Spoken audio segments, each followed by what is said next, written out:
Welcome to 7 news Telugu bulletin. ముందుగా headlines. Sathya Sai Baba సేవకు ప్రత్యక్ష రూపం.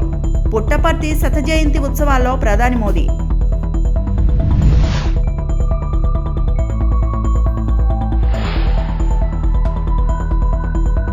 ప్రపంచాన్ని ప్రభావితం చేసిన అరుదైన శక్తి సత్యసాయిబాబా.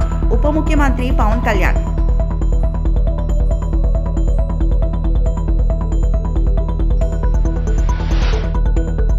ఐబొమ్మ నిర్వాహకుడు రవిని ఎన్కౌంటర్ చేయాలంటూ నిర్మాత సి కళ్యాణ్ వ్యాఖ్యానించారు.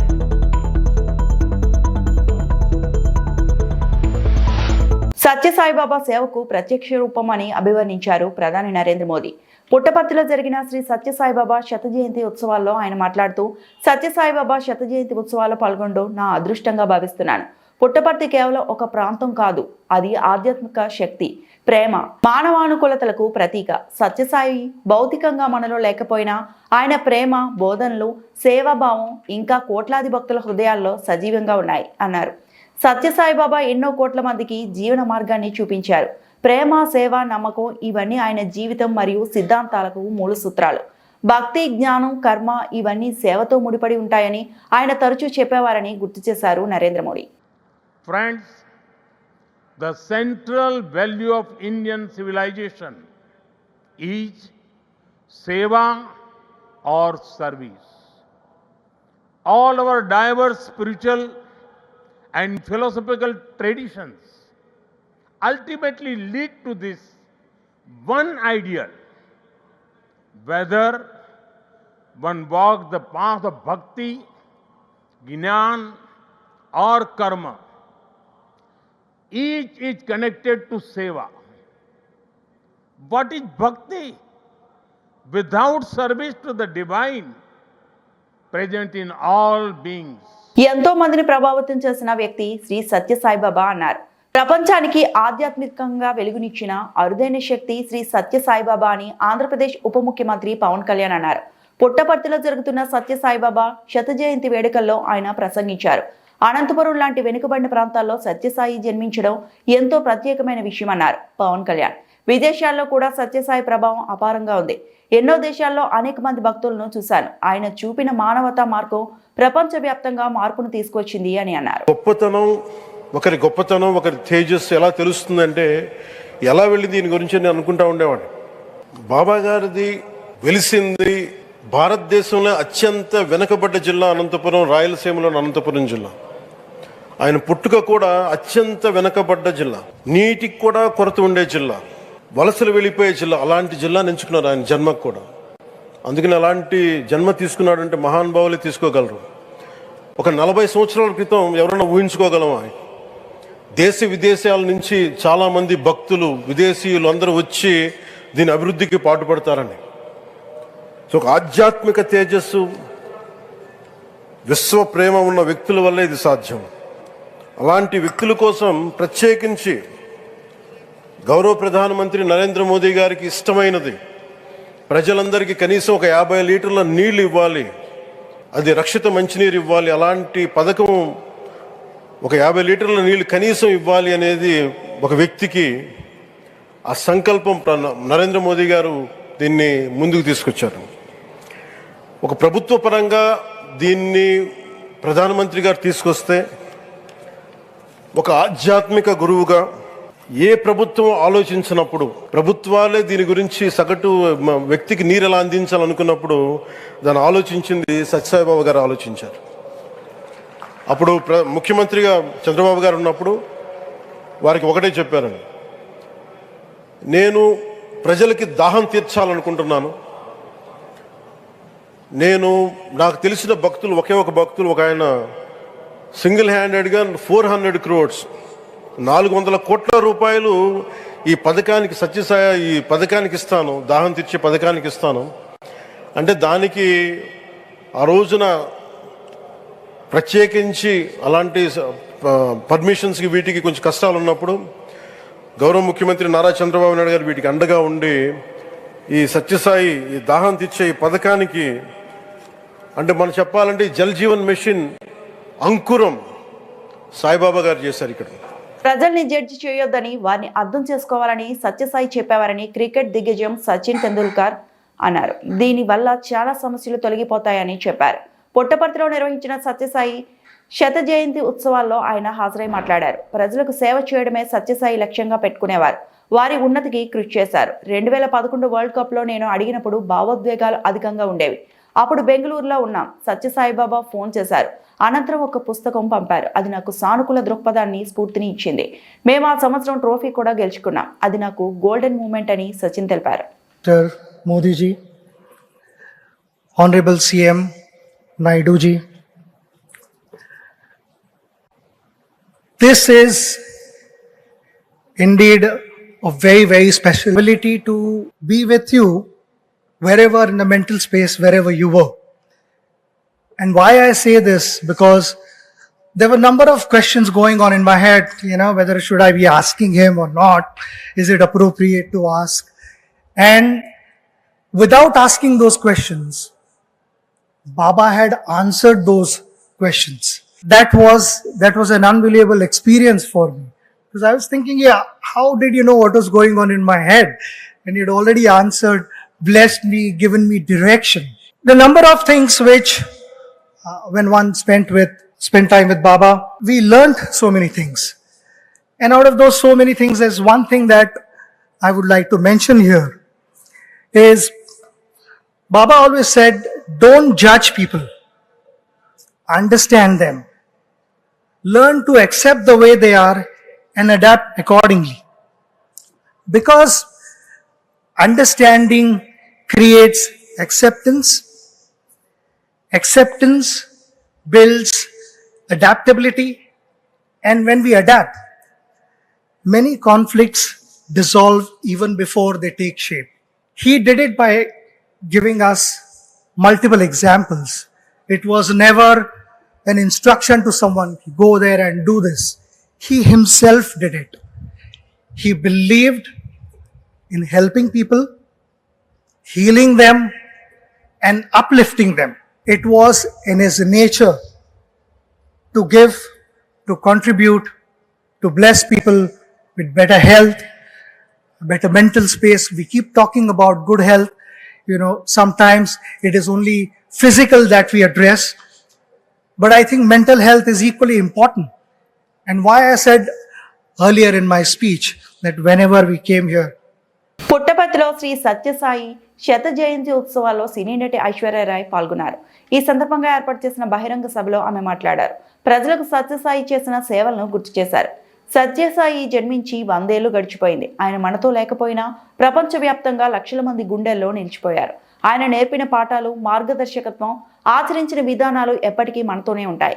నిజమైన నాయకత్వం అంటే భగవంతుడికి, ప్రజలకు సేవ చేయడమని బాబా చెప్పేవారు. సత్యసాయి చారిటీ ద్వారా ఏటా 1000 మంది విద్యార్థులకు ఉచితంగా విద్య అందుతోంది. సత్యసాయి సూపర్ స్పెషాలిటీ ఆసుపత్రిలో పేదలకు ఉచితంగా అత్యుత్తమ వైద్య సేవలు అందిస్తున్నారు అని నటి ఐశ్వర్యరాయ్ తెలిపారు. Centenary celebrations of Bhagwan Shri Satya Sai Baba, my heart is filled with deep devotion and gratitude. Though a century may have passed since his divine birth, his presence, his principles, his teachings, guidance, and his compassion continue to reverberate in the hearts of millions worldwide. I extend a heartfelt thank you to you, our Honorable Prime Minister Narendra Modi ji, for being with us here today and for honoring this special occasion. I'm looking forward to listening to your wise words, impactful and inspiring as always, to enthrall us this morning. Your presence here adds sanctity and inspiration to this centenary celebration and reminds us of Swami's message that true leadership is service, and service to man is service to God. I stand here today and in all humility and honesty can say that this divine message I have always held deeply close to my heart and put into practice in life. Once a Bal Vikas student, always a Bal Vikas student. Bhagwan Shri Satya Sai Baba often spoke about the 5 Ds, 5 essential qualities needed for a meaningful, purposeful, and spiritually anchored life. Discipline. Discipline is the mark of a true human being. Dedication. Whatever you do it as an offering to God. Devotion. True devotion is the flow of love towards God. Determination. Once you have chosen the right path, never turn back. And discrimination, as in the ability to choose between right and wrong, truth and untruth, the very heart of spiritual life. Swami once said, iBomma నిర్వాహకుడు రవిని encounter చేయాలంటూ నిర్మాత C Kalyan వ్యాఖ్యానించారు. తాను కడుపు మంటతో బాధతో మాట్లాడుతున్నానని అన్నారు. ఎంతగానో శ్రమించి రవిని పట్టుకున్న పోలీస్ అధికారులను ఫిల్మ్ ఛాంబర్ తరపున త్వరలోనే సత్కరిస్తామని చెప్పారు. ఇలాంటి దుర్మార్గుల్ని శిక్ష పడేదాకా లేకపోతే ఇది అరెస్టులు కాదండి, ఎన్కౌంటర్లు చేయాలి. ఎన్కౌంటర్లు చేస్తే వాళ్ళు చేయకపోయినా సినిమా వాళ్ళన్నా చేయాలి కనీసం. ఎందుకంటే అంత బాధ, వాడికి సంబంధం లేకుండా ఒక సినిమా ఇన్ని కోట్లు ఖర్చు పెట్టి వందల మంది కష్టపడి వాళ్ళ బ్లడ్ని తాగుతుండే లాంటి బ్లడ్ చూడటం చాలా అవసరం. డెఫినెట్గా కమింగ్ డేస్లో ఒక్కడికి కానీ అలా జరిగితే నెక్స్ట్ రోడ్డు డెఫినెట్గా ఓహో మనల్ని కూడా ఉంచనీరేమో, అయిపోతారేమో అనే ఫీలింగ్తో భయం వస్తుంది. ఏసీబీ వలలో విద్యుత్ శాఖ ఏఈ హర్షవర్ధన్ రెడ్డి. వనపర్తి జిల్లా గోపాల్పేట్ విద్యుత్ శాఖ ఏఈ హర్షవర్ధన్ రెడ్డి ఓ రైతు నుంచి వ్యవసాయ ట్రాన్స్ఫార్మర్ నిమిత్తం 40,000 డిమాండ్ చేసి 20,000 రూపాయల లంచం తీసుకుంటుండగా పట్టుకున్న ఏసీబీ అధికారులు. ఈ సందర్భంగా ఏసీబీ అధికారి డీఎస్పీ సిహెచ్ బాలకృష్ణ మాట్లాడుతూ మంగళవారం మధ్యాహ్నం 2 గంటల సమయంలో గోపాల్పేట్ అసిస్టెంట్ ఇంజనీర్ కార్యాలయాన్ని ఆకస్మికంగా తనిఖీ చేయడం జరిగిందని, విద్యుత్ ట్రాన్స్ఫార్మర్ విషయంలో ఎన్ హర్షవర్ధన్ రెడ్డి లంచం డిమాండ్ చేస్తున్నారని, రైతు నుంచి 20,000 రూపాయలు డబ్బులు తీసుకుంటుండగా రెడ్ హ్యాండెడ్గా పట్టుకోవడం జరిగిందన్నారు. పట్టుబడ్డ అధికారిపై కేసు నమోదు చేసి నాంపల్లి ఏసీబీ కోర్టులో హాజరుపరిచామని తెలిపారు. ఎవరైనా ప్రభుత్వ అధికారులు లంచం డిమాండ్ చేస్తే ఏసీబీ అధికారులకు ఫిర్యాదు చేయాలని ఏసీపీ డీఎస్పీ బాలకృష్ణ తెలిపారు.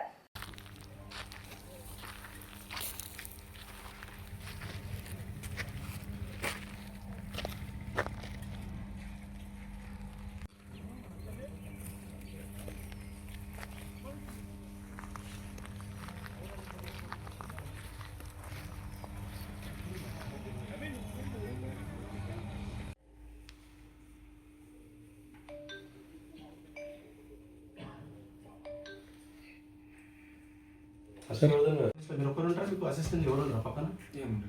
పక్కన ఆ బిల్డింగ్లో ఉంటారా? ఆపరేటర్ సార్ ఇక్కడ మీకు అసిస్టెంట్స్ ఎవరు, జూనియర్ అసిస్టెంట్స్ అట్లా ఎవరు, అటెండర్ కానీ మీరు ఒకరు సింగిల్ అంటే మామూలుగా లైన్ మెన్స్ ఎప్పుడైనా వస్తే మీకు ఎవరన్నా ఏదన్నా పని చెప్పడానికి చేయడానికి ఆపరేటర్ని పిలుచుంటారు సార్ అక్కడి నుంచి. పక్కన నుంచి. ఓకే.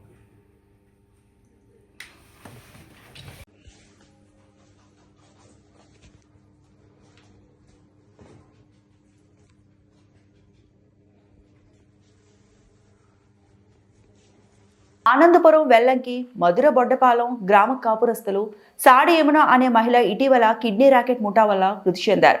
ఆమెకు 9 సంవత్సరాల వయసు గల ఒక కుమారుడు ఉన్నాడు.